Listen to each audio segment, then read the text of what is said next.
আসসালামু আলাইকুম ভিউয়ার্স, কেমন আছেন সবাই? আশা করি সকলেই ভালো আছেন। আলহামদুলিল্লাহ, আপনাদের সকলের দোয়া ও ভালোবাসায় আমিও ভালো আছি।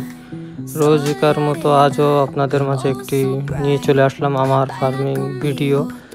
এটা আপনারা দেখতে পাচ্ছেন, এটা হচ্ছে দেশি ট্যাংরা মাছ, যেটা হচ্ছে আমি যশোর চাচড়া বাজার থেকে নিয়ে আসছি। এটা আমার কই মাছের যে পুকুর রয়েছে এটাই দেওয়ার জন্য। এই যে দেখতে পাচ্ছেন আমি এখন ছাড়ছি। এটা আমি নিয়ে আসছিলাম মূলত হচ্ছে অক্সিজেন ব্যাগে করে। সকালবেলা চলে গেছিলাম, তো যে আমি নিয়ে আসছি এটা 1 ইঞ্চি সাইজ হবে। তো এটা আমি নিয়ে আসছি 1 টাকা পার পিস পড়ছে। আমি এখানে নিয়ে আসছি 2000 পিস। এই যে এই একটা পলি ছাড়লাম, আর একটা পলি আসছে। এই যে দেখতে পাচ্ছেন যে এই একটা পলি, এটা আমি এনে পুকুরে দিয়ে রাখছিলাম এই কারণেই, যেটা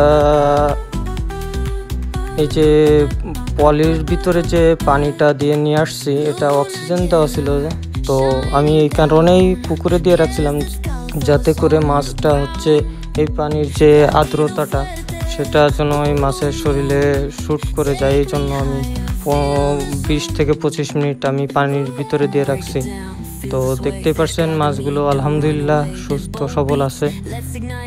আমি এখন পুকুরে ছাড়ছি, এই যে দেখতেই পারবেন কতটা সুস্থ সবল আছে। এই যে যেহেতু অক্সিজেন ব্যাগে করে আনছি, আল্লাহর রহমতে একটি মাছও কোনো ধরনের সমস্যা হয়নি। তো আপনাদের দেখাবো যে আমি এটা টেস্টমূলকভাবে দিয়েছি যে আসলে এগুলো হয় কিনা কই মাছের ভিতরে। সেজন্য অল্প কিছু পরিমাণ মাছ আমি এই পুকুরে দিলাম।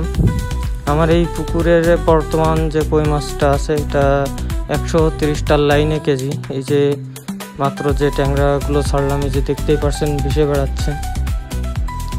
তো যাই হোক, সকলেই দোয়া করবেন। আর আপনাদের যদি কোনো ধরনের কোনো বিষয়ে জানার থাকে তো SMS করবেন বা ইনবক্সে জানাবেন।